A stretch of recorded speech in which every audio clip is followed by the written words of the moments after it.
inspire me. Literally no one else in the United States is doing what we're doing. I believe the district has a lot to offer. That's what makes our district great. Okay, I think we're ready to get started here. I'm Brian Byers from Newhoff Media, and it's my great pleasure to do the introductions here today on another great announcement for this community. I posted a couple of weeks ago in total what the Howard G. Buffett Foundation has meant for Macon County, and gifts totaling up until today $122 million, including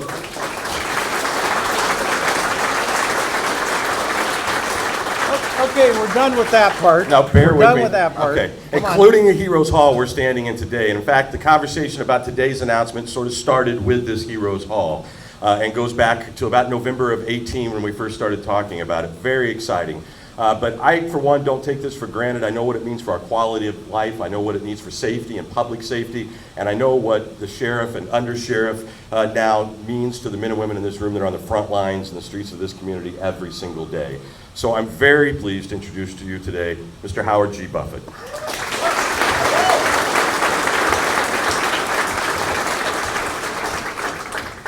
Like, can I put this in this stand or something?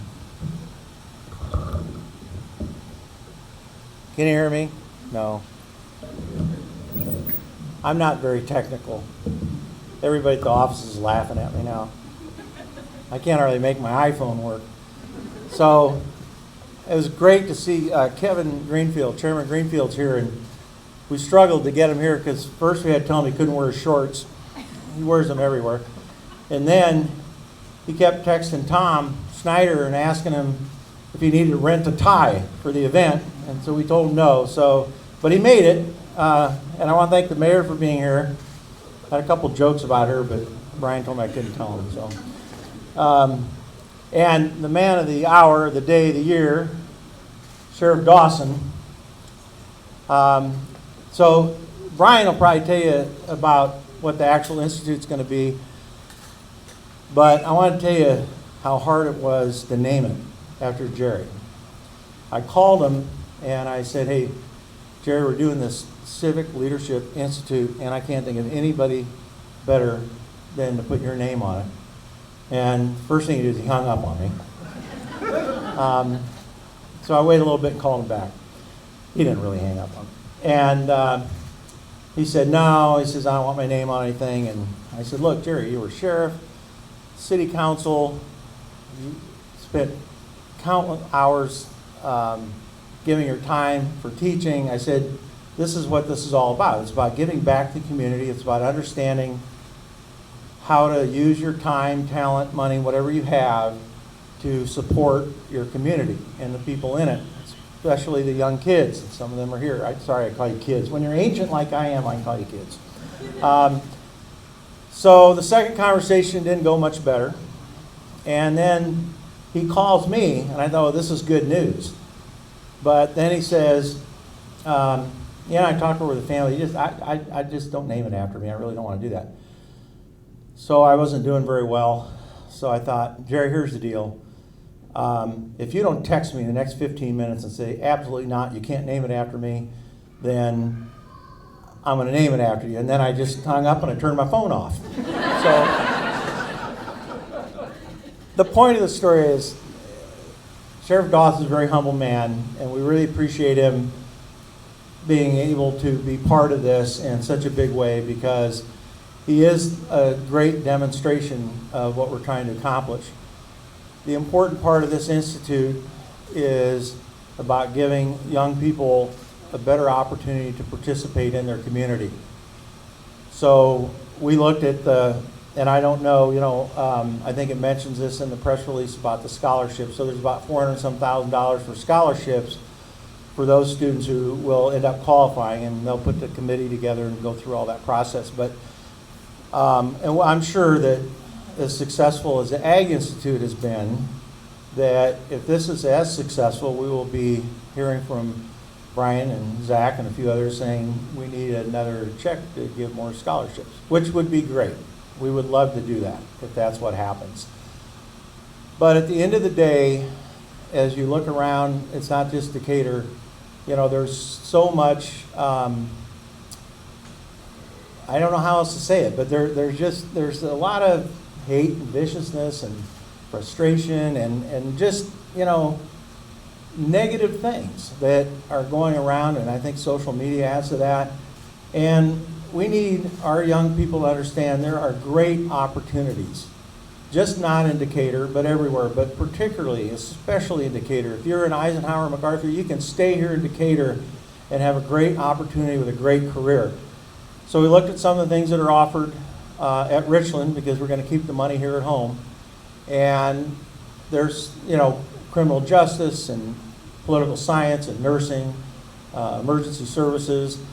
There's several things that they may not be the things you think about every day as being part of what is important in society, but whether it's a public defender or a state's attorney, and Jay's here, all these people that participate in these careers and professions make this community better. And our young kids need to know, what does it take to do that? What is available? What can they do? And then hopefully the scholarships will get some of those kids through, and that provides them the incentive to stay in Decatur. So that's what this is about.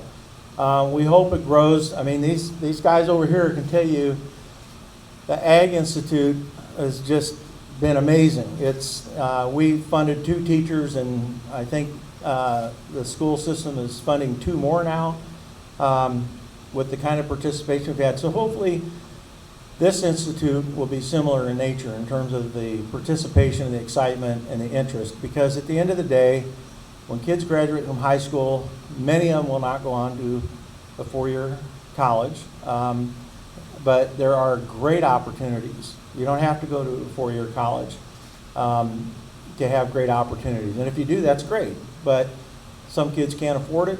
Some kids don't want to do it. And there's some things you don't need a 4-year college for. So we hope that this really changes the future of some of the young men and women that are attending those high schools today. So with that said, I don't know if we can find Jerry. He's like a ghost to me now because but anyway, with that said, I'm going to ask Sheriff Dawson to come up and say a few words. Thank you.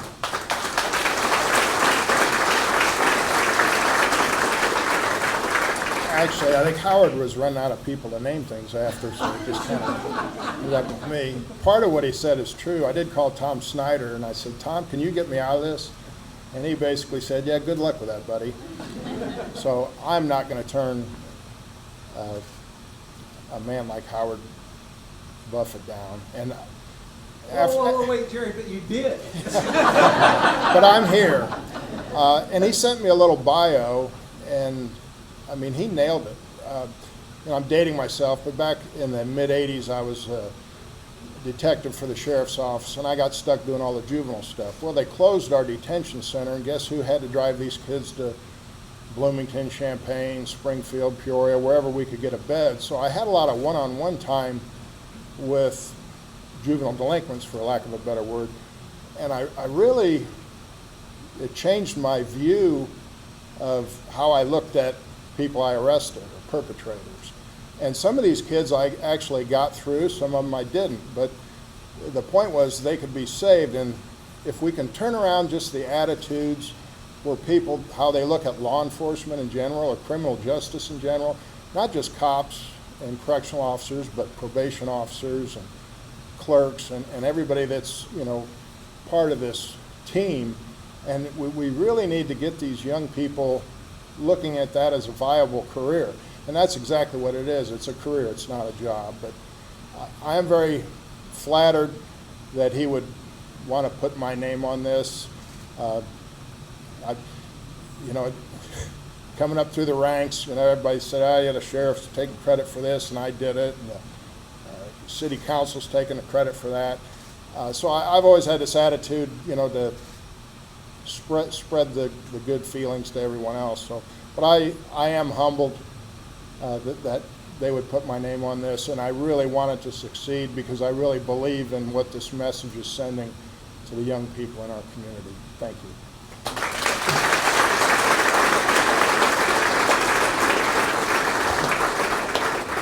Well, since both Howard and Jerry buried the lead, the actual announcement is that the Howard G. Buffett Foundation is making a gift to the Decatur Public Schools 61, the Decatur Public Schools Foundation, of more than $2.3 million to fund the Jerry J. Dawson Civic Leadership Institute for the next 8 years, including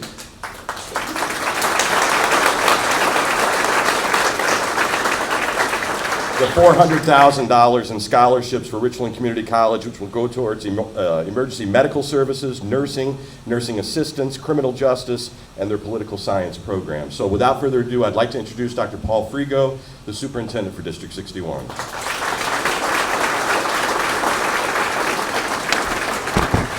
Thank you, Brian, and thanks everybody for being here this afternoon for this great announcement for the young people of our school district. It's a pleasure to be here to accept such a wonderful gift. This gentleman, Mr. Buffett, keeps giving back to our community. It's just tremendous. This gift will empower our students to reach their future potential.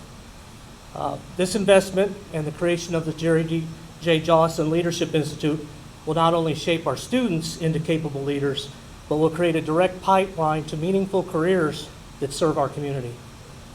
And this speaks very personally to me. Some know this, some don't. In 1984, when I graduated from SIU, I went into law enforcement. That was my first foray into public service.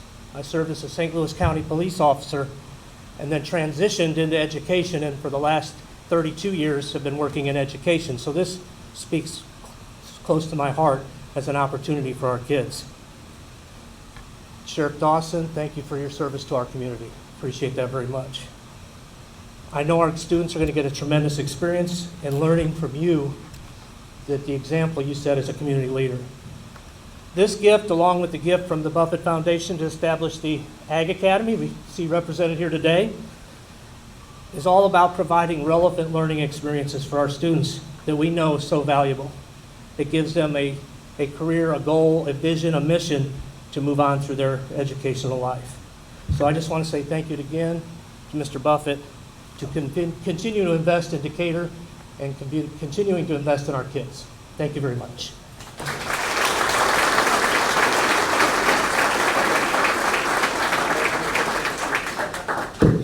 For members of the media, Denise is right here. She has press packets to hand out to you, and if you have any questions, we'll be here. Thank you very much for being here today. There used to be a nobility in servitude. Service meant something in this country, and I still think at the heart of it, it still does in our community. Here's to the next couple of generations of servitude coming out of our Decatur Public Schools. Thank you for being here.